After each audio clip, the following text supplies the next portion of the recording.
Welcome to The Thing About Witch Hunts. I'm Josh Hutchinson. And I'm Sarah Jack. Today we are excited to talk with playwright Matt Cox about his play, Witches in Salem? It's a fresh take on the Salem witch trials that manages to be both historically accurate and surprisingly funny.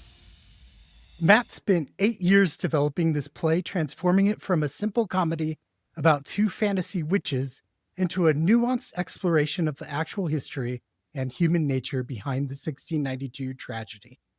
As a descendant of Rebecca Nurse and Mary Esty, when I recently saw a production of this play at Estes Park High School here in Colorado, I was struck by how Witches in Salem manages to honor the victims while also helping audiences understand the very human motivations that led to such devastating consequences. We'll be discussing how Matt incorporated real historical research, why he chose to include actual fantasy witches who never get blamed, and how the play has evolved through different versions. Matt's approach reminds us that the people involved in Salem weren't monsters.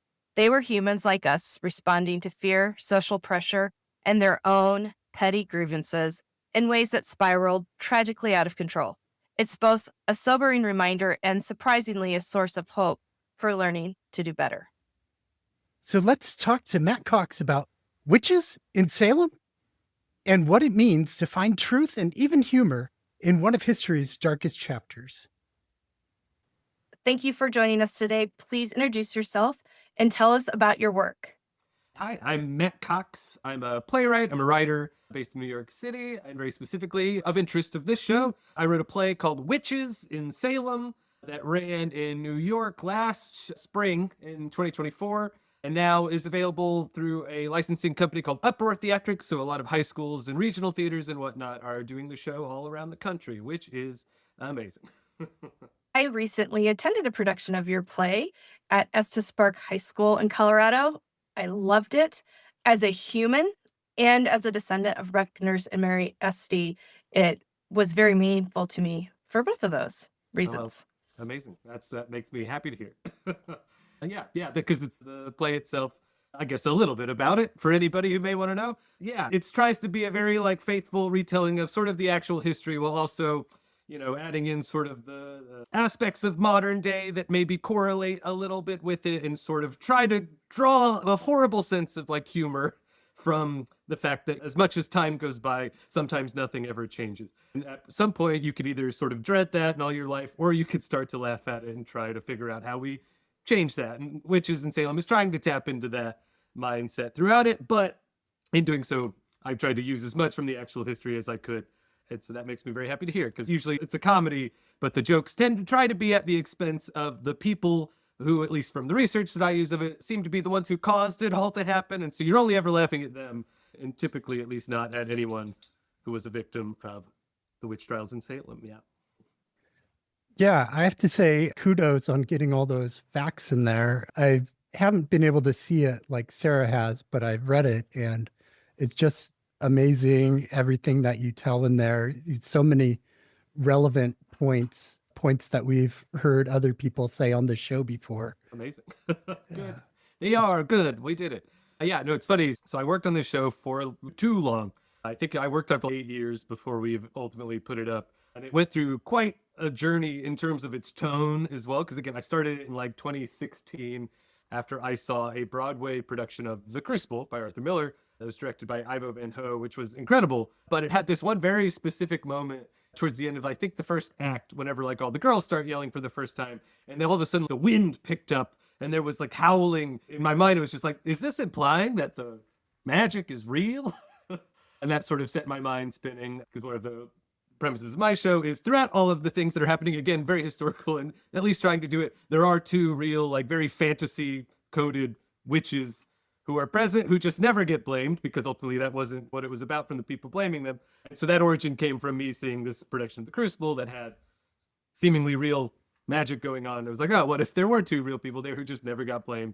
And for a very long time, for the history of the show, it was just about them, and it was trying to be an odd couple comedy. And I very specifically had not done any research about it and was trying to go off of The Crucible. And that was a little bit because it was 2016, and the world and the country was kind of looking like a different place. And then as things shifted and more of these things became relevant, very sadly and tragically, I started being like, well, this isn't as funny as it was a few years ago.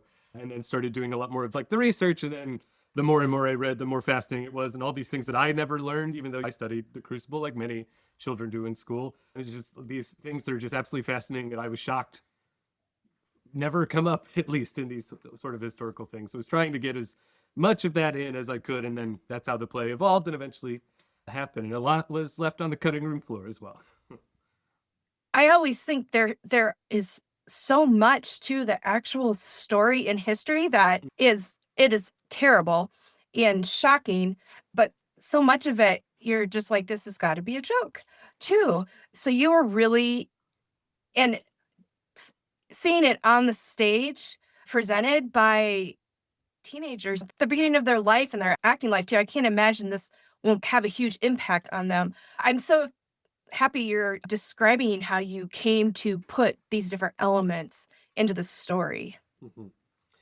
It's fascinating to me. I haven't had the opportunity to see a high school perform it. Yeah, I did one like reading of it with the group. I do not remember specifically what high school, but it was at like a high school theater conference. And so hearing it even from them at that stage in time, because it was very much built for my sort of group of actors in New York who are all in their 30s, late 20s, mid 30s, which is very different than high school kids doing it. And so I'm happy to see, though, that it seems to transcend, especially given there's some relevancy to those ages, certainly in the story and the history of it. Yeah. What does Witches in Salem even mean? It's ultimately, it's a very sort of pessimistic take on that, even as much as we can. This is, a story that we learn about in high school.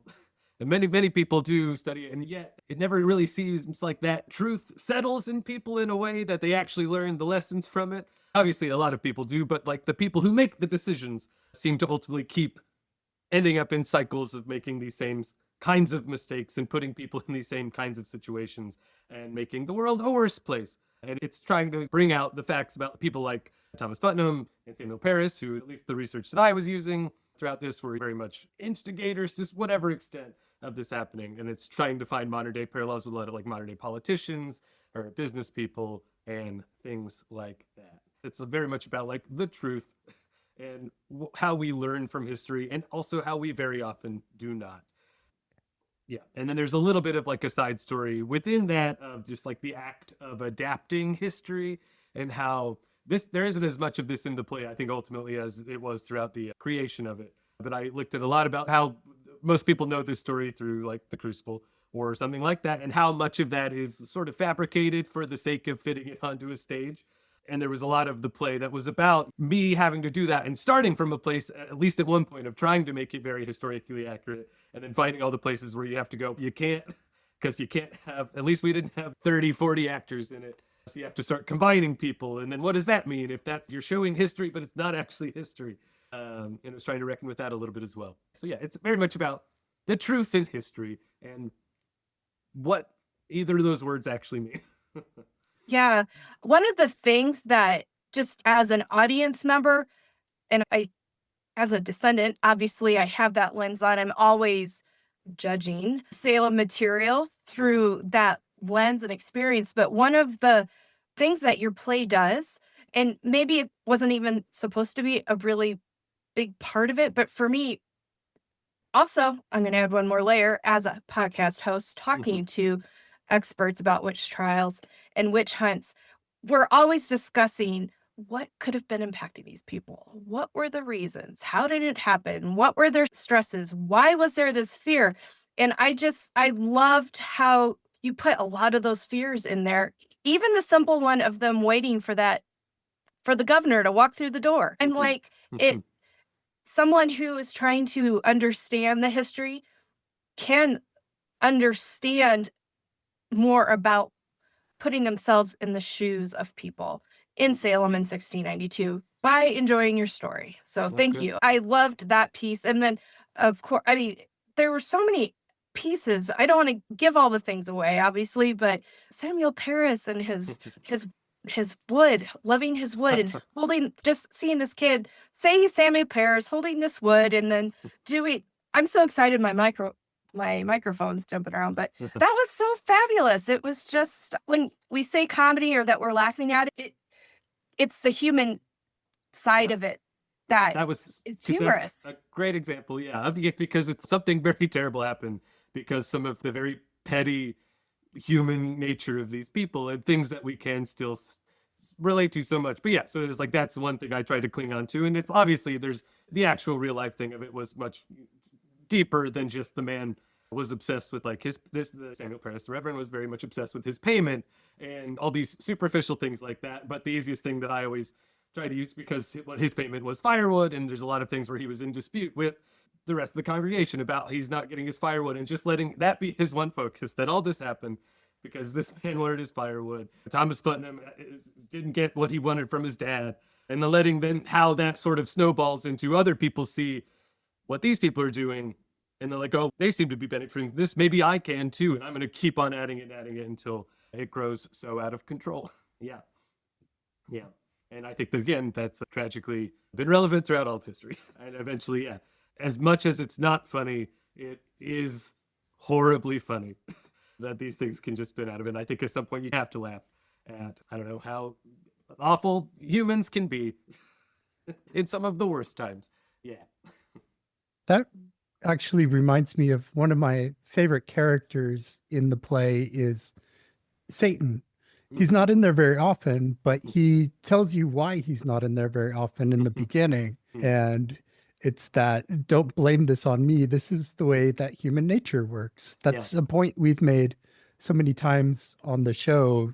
You've got to look at the human beings who were responsible and realize that they're just like us, aren't they? And especially throughout like history, and the Satan character is very funny. So I assume the version of the high school one you saw did not have that character in it. Yes. So we offer, because I imagine that a lot of schools probably don't want to do a play necessarily that starts with Satan talking to them. So I offered a version where that character is removed and it just focuses on like there's a young school, a 14-year-old, 13-year-old girl who she's in both versions, but the other one, she just leads the story. And funny enough, again, just by development of plays, that came about because for the longest time, she was the main focus. Prior to her, there was a version where it was just Satan. I replaced her with them. And then like right before we did the production, I was like, I still like the idea so much of Satan starting the show and being like, I didn't have anything to do with this. To spin off of that idea that, throughout history, we're always looking for something to blame that isn't us. So it's like the rye, whatever the specific poisoning is, ergot. And things like, it's always looking for that, or it was the religion, or it was Satan, or something like that. And it's just like, no, eventually you have to own up to it, and that's the only way we can learn from it. And we tend to not do that. Yeah, and so the Satan character, when we did it, at least in New York, I actually played that part as well because it was added at the last minute. And I was like, well, we're not going to have another actor. I'll do it. It'll be fun to pop in, do this for a little bit. And I had a good time playing it. Yes. Awesome. Yeah, I love that you have both versions available for whatever an organization's comfort level is. When I watched it, Satan was not in it. And my sister went with me to the production, and she turned to me afterwards. Well, what did you think? And I said, there was a really important character missing. It was Satan. Like it was an error. I just thought how you pulled this off without actually having the devil as the culprit. He was there. He was the culprit. He just wasn't in the form of one of the actors. That was so funny. And then I'm going in and reading the other manuscript. I'm like, he started right out with the devil. And I find it poignant because the General Court of Massachusetts blamed him. And that is what is on the record right now for those who have been exonerated. It says that they were deluded by the devil. You used the phrase just deluded by Satan as being the thing. Yeah, specifically that's on the reports of it. That was my favorite book.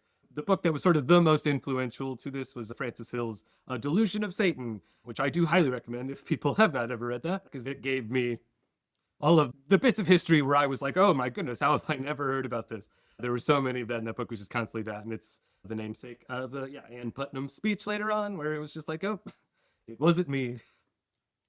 It was Satan. Yeah. Which, yes, is just fascinating. One of the other things that I really appreciate is what you did for Tituba with your piece. We're able to have a memorial brick installed with Tituba's name on it. at the House of the Seven Gables. And I did that because her name is it's not often in memory. It's part of this juicy story.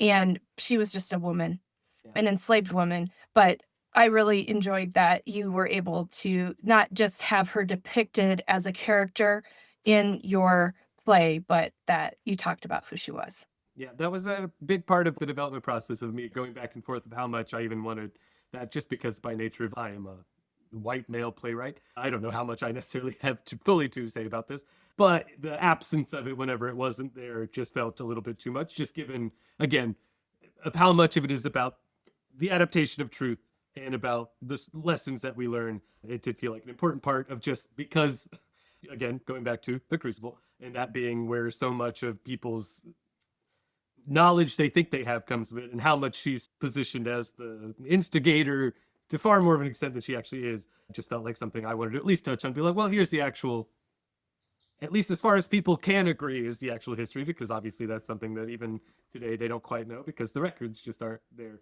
But yeah, no, it felt very important to try to get the actual history that is often wrong. But yes, I'm glad that was appreciated. Yeah. Yeah, I appreciate the references in there to the Crucible and the corrections that you make to the Crucible. Basically, Abigail Williams was 11 or 12, and she wasn't sleeping with John Proctor, who was actually in his 60s. Yeah. So Yeah. it's important to mention those things. Yeah. And it was right there, again, because the play went through so many iterations. There was a version at some point in time that was much more of, oh, we're going to parody the Crucible a little bit, but then it just wasn't as like satisfying, because it was just like, oh, it's wrong again. So it's just trying to find the things that are so prevalent and in people's minds, and trying to at least be like, that's actually not how it went down, just enough. But actually, I kind of like that it doesn't really focus on it too much, and it sort of acts as its own little piece of Salem on stage. Yeah, absolutely. I didn't feel like I was experiencing the same old thing at all. It's totally new of all the adaptations we've seen to the history, and that, I don't know, it is really, really marvelous what you did with the story. Amazing. The witch and the wizard, the pop culture Yes. witch and the Yes. wizard, what a brilliant element. How did that make it into the story? Yeah, so I loosely touched on this earlier. So originally the play was just fully about these two characters in it named Xanatar and Bellavira. Their function in the play as it is right now is they have a much smaller part than they used to, but it is, for anyone who hasn't seen it or read it, yeah, there's, throughout this show, every once in a while, once we're in the church, whenever finally all of the villagers of Salem, the village and the town, sort of find out whenever it's announced that there's witches here and we're going to put them in there, where they're going to start trying to turn people against them and rile up the town. In walks a woman who is very clearly a witch, and she's soon joined by someone who is very clearly a wizard. And one of the original jokes of the show that still maintains it is, it's like, there's witches in Salem, and then these two characters sort of just going like, what? No, God, that can't be. And so their function in the show is just to be like, it is a very on the nose way of showing that this wasn't about looking for witches, actual witches, because in this version of the story, there's two very clear, real witches and wizards right there doing blatant witches and wizard things. But, we're after land and other things, not that. And so, yeah, originally the play was very much about them and just following them, experiencing the witch trials and having a little bit more of a presence in it. And eventually the only time, this is an old draft of the story, like the wizard finally did get blamed, but it was because he accidentally stumbled into learning the truth. And then I go, oh, this guy's a wizard. And yeah. But as more and more of the research, the more and more I read books, as a good playwright should, when reading something in history, the more and more I was interested in focusing on the actual story of it. But because the original idea was about this, and I thought it still held such a good, again, going back to it, it's not about real witches and wizards. It was such a good little juicy thing, and it was an easy way to still have some good bits in it, because I am predominantly a comedy writer. Yeah. Yeah, on that point, I've got to say, we've been talking about how much history there is in the play. It's not at all overwhelming. It doesn't even come up on whelming. It's nicely dosed throughout the story and presented entertainingly. So people are laughing while they're learning. Yeah. It's an awesome way to do it. Yeah. That was always the hope with it. Yeah. And it's always, I am very much as a writer, I try to think of things as presented as more like a ride to whatever extent. There's ups and downs. You're going on a journey with me in everything that I write. And I wanted to try to make sure, as much as this has informative tidbits, that it's always presented in such a way that you're not bored and you're evening out at the theater. When I got to the high school, some of the family were talking about how long it was going to be. And I was like, really, it's that long? And it was, I think their production was almost 3 hours. It was a long one, but it just went by because I think I know the story so well. I kind of knew what was up around the bend, but I didn't. That's what is so enjoyable about this, because there's lots of surprises. And the characters are just so rich, and they really, like, when you're thinking about stories from history, these are the kinds of characters you want to meet that have the real feelings and share their mind and have these interactions. You really portrayed that. Okay. Yeah. Again, I sort of comes back to my style as a writer. I have an improv background, and I did a lot of studying at the Upright Citizens Brigade here. And there's a concept called like game in a scene, where it's you find like the first weird or interesting thing, and then you hit that over and over again, and you examine that from as many sides as you can of how to keep that interesting. And so I tend to, whenever I write a character, I try to find that one interesting thing and then explore it from all the angles. And having, again, real people to at least loosely base that off, whether it's their historical nature or the way they've been presented and other media and things like that. That's how I try to tackle each of the characters in this Salem story, by finding either the one thing that we do know about them, or the kids, like some of more of their actual, like, real life, like, neuroticisms that probably, like Betty Paris, who's a reverend's daughter, and trying to do the modern day pop culture sensibility of, oh yeah, that there's a lot of pressure in trying to be that perfect one. And oh, of course, she would probably have a emotional and mental breakdown whenever being asked to be a part of something like the accusations and whatnot. Yeah. And so I try to do that with every single character. So I'm glad at least that they are popping off on the stage still. Absolutely. And the characters come to such great insights in this story as well. There's one in there that really stood out to me. That's a character talking about how Goody Good makes her feel. She's like, Goody Good is always asking me for something, and I'm always saying no, but then I feel guilty about saying no. And we've had that conversation with a couple of the experts on witch trials before, and it is a thing that people feel guilty for not giving, and they end up in turn blaming that person, for even asking. And so people got accused of witchcraft for exactly that reason all over the world. So, yeah. It's one of those aspects of the stuff that you can take that and put that on several different societal groups nowadays, and how they are villainized or othered by whatever agenda that exists out there. And so it's just all, we loop back and forth over to these things. And it would have been the same thing in the play. Its function is to be like, yeah, this is how they're slowly turning people into the idea of like, oh, you get to blame somebody for your bad feelings that isn't yourself. Isn't that great?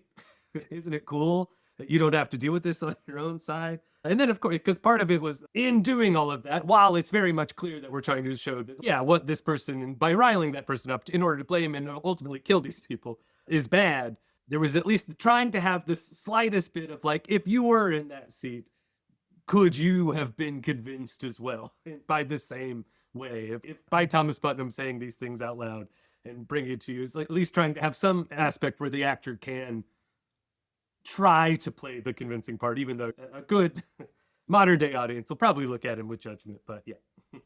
Well, I think that's really key what you're pointing out. And again, we have been looking at this on our podcast a lot, that it's not just monsters that do terrible things. It's all of us that are human. Sometimes something just goes too far, and it doesn't mean that person was necessarily worse than, it is a different type of human. It's our type of human. And you could definitely, as an audience member, I could definitely put myself in the shoes of any of those characters. I didn't like it. I enjoyed the teen girls' perspective on what was happening around them. Loved that. But I could see where Putnam and Paris, how they were buddying up and what they were doing there too. I'm like, yeah, I can see that. In 1692, all of the were experiencing this like horrible winter. There was a war at their doorstep. People were getting sick all the time. There was this big political division in the town. And so it was also trying to find as many different ways to be like this, not things that ultimately did have so much to do with it, but we don't think of it as also being the things that are happening like right now. And they're also causing all of these divisions where people are finding ways to other and get mad at other people, that it's all just there. Yeah. And so that is a big part why I kept wanting to write this story, because all that just kept making itself seem so evident. Yeah. We see so many of those things in our own society and around the world that cause these problems, but still everybody wants to assign that one simple reason to explain away Salem, like the ergot you touched on earlier, or they'll say, oh, it was encephalitis, or it was just hysteria. Everybody went hysterical and started pointing fingers at everybody. But it's just people like us getting off on the wrong track. Yeah. I think people like a clean explanation, and sadly, the world very rarely actually has a clean explanation for anything. But we love to assign things that, yeah, I don't know. That is just human nature. It's also, again, no one's other than some stories do oftentimes have villains. Oftentimes there's a lot of people who are just on the outskirts of it, and it's what you do with the information after the fact as much as it is then. And a lot of people back then who were privy on the outside of this all did come to their senses at some point. It did feel a great sense of shame. And I don't know, I guess that's the part of it that's interesting. That's why we still keep coming back to it, though, because not everybody does learn their lessons. Yeah. Yeah. How did writing this story, how has it impacted your new work or the way you tackle your writing now? Yeah. So part of it was just through from just a technical standpoint of writing something for 8 years and having 8 to not 10 probably different versions of how the story was being told was just incredibly helpful for me as a writer. So the more and more of like the research and how to write something off of research was something I hadn't really ever done before either. But yeah, and it's definitely made me, I have to figure out what the subject is, but through my work in this, I do want to tackle another historical project and again, try to find something that is maybe something we think we know, but we don't actually know as much of. I have a very strong yearning to experiencing that again. Yes, that I am taking some time before that, because again, I don't necessarily know if I have another 8-year process in me. But yeah, so it's certainly that journey of it. It was like one of the first shows that I tried to put on back in the city post like the pandemic, which also just had its own whole series of lessons, because especially here in New York, the theater scene, especially small plays like this, that we weren't on Broadway, we were at this off Broadway theater. We had like 98 seats, something like that. And that world still really hasn't recovered in any way, and trying to figure out how to get these stories in front of people is an evolving process. I was very happy with our run when we did it in the city. We actually were able to sell quite well, which was shocking. So there were just the practical lessons like that. Yeah. I guess it's mostly that I really enjoyed it and I want to do it again with something else. Yeah. I think you're a role model for other creators to have taken historical people, make this beautiful fiction, and then get that pop culture element in there. So, no, good.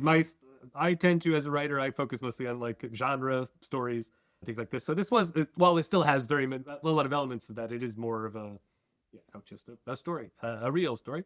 And I'm glad that comes across. Yeah, because most of my other work, the play that I'm most known for is this one called Puffs, or 7 Increasingly Eventful Years in a Certain School of Magic and Magic, which is like a Rosencrantz and Guildenstern Are Dead style, like side story about a certain boy wizard that a lot of people are familiar with.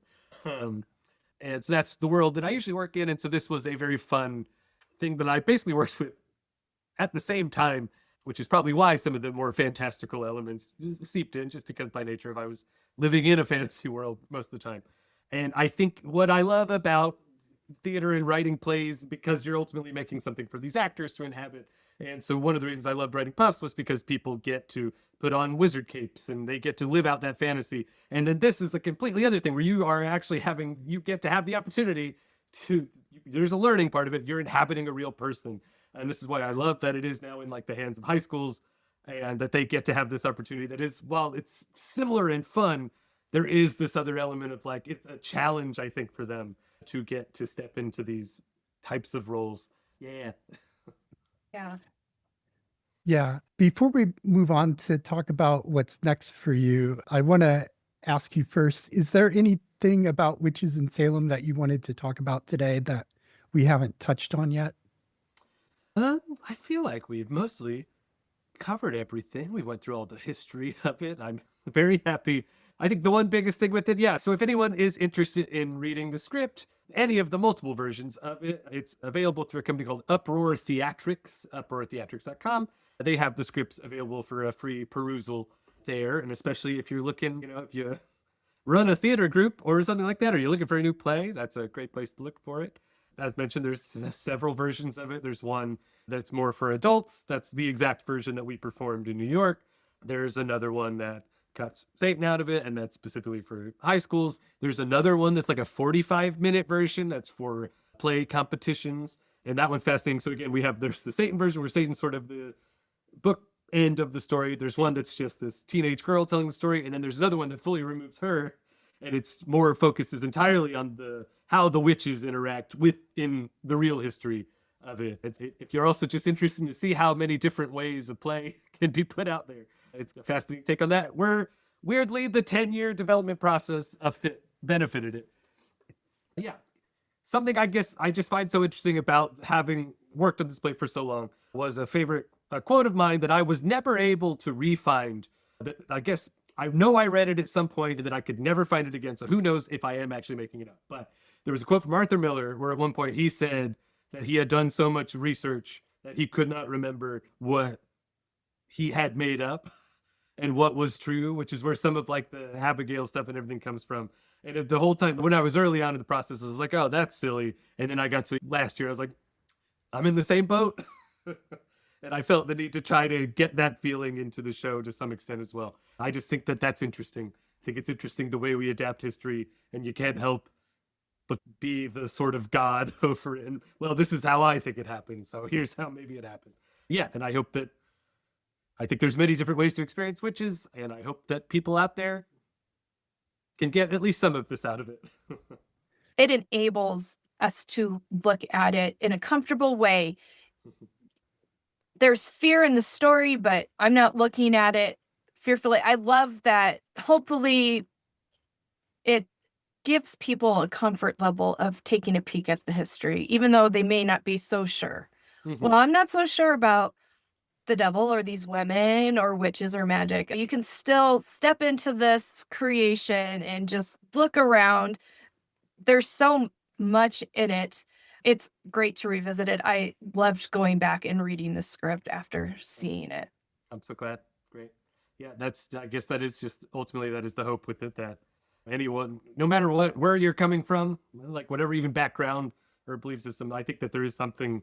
I think it tries to just present the story as is. Obviously, I can't help but put on some of my own personal beliefs within it, but I tried to withhold from that as much as possible so that I think many people would be able to take from it what they want, but no matter what, there's still like a baseline of truth and reality in it. And I guess that's interesting. It is. I think as humans, we look for the people to blame, but if we're getting blamed for something, we try to pull in other people. Like, well, it's all of us. So what does that mean when we're looking at Salem? Yeah. There was responsibility on a lot of people for that. And that's comes out in the story. Yeah, it was so great. And I think it's really wonderful too how you give that creative license to those who are going to put it on stage. How are they going to portray the hangings? And I, as a descendant, was nervous about that part, and it was high school level, of course, but they did it with dignity, and it was really moving how they did it. The way they chose to do it was they just flashed a red light, and then the woman that was getting hanged just did this. They had like a gallows prop that was beautiful. It was big and almost like framing the stage, these gallows. But then when they did that, those moments in the story, it was very powerful. Yeah. And again, even to that point, for anyone we've talked a lot about how the play is funny and entertaining. It is very much built so that one of the reasons I tried to make it sort of this, again, roller coaster ride of you're laughing a lot. And then when you hit that point of it, it was very purposeful. Like, no, now we're going to like hit a wall. And it's like, it's no longer funny at this moment in time, because now all of these consequences have actually caught up to the people. And so that's where, again, there is full freedom, because the comfort level is going to be different no matter where people are coming from, of that sort of visual imagery. And I guess it can be powerful in many different ways. So I'll obviously think it's the horror of seeing the objects is something that was always interested me. A red light and emotion will also get it across. Yeah. Yeah, definitely. Yeah, the story of Salem is just so interesting in itself that you didn't have to invent a lot. No. You just went with the story that was already there, threw in some comedic elements, emphasized some things that were funny about it, really stuck to it because it's so interesting. Yeah, that's Witches in Salem. Your website is awesome. Oh, good. And all of your work is a lot. There's so much to look at on there. Okay. Tell us about what people will find when they go to your website. Yeah, www.mattcoxland.com. It needs an update, let me tell you that. Maybe I will soon. Yeah, upcoming right now. I have you can get some of the information about other things I've worked on in the past, the big one being the play Puffs, which a lot of high schools and regional theaters do perform. So there's a good chance that every once in a while there's a production happening near you. If you enjoy the story of a certain boy wizard and want to see it from another perspective. I have another play that I wrote once upon a time called Kapowie Go-Go, which was this sort of big, epic, 5-hour long, like Saturday morning cartoon, anime, fantasy, sci-fi, throwing everything at the wall. Currently, if you do find yourself in New York, I run a monthly-ish show called Giant Skybeam at the Second City Theater in Williamsburg, Brooklyn. That's where me and my writing partner, Stephen Stout, we pick a different genre and we write a script very quickly and rehearse it. We have one upcoming soon. That's like a sports movie. It's called The King of the Ping, for the love of the Pong. It's going to be very silly. And similar to that, sometime over this summer, we're going to be revamping one of those plays that we did. It's called 2002. It's a story about high school and time travel. And then be on the lookout. One other big project I have coming up is a musical called True Crime Frankenstein. It's written with a wonderful artist named Eli Bolin. It's an adaptation of Mary Shelley's Frankenstein, but by way of a true crime podcast. And has some similar elements to Witches in Salem, certainly, actually. Awesome. Be on the lookout for that. And you know what? Those are all going to be on my website soon. Because I have been a bad artist and not kept up with that.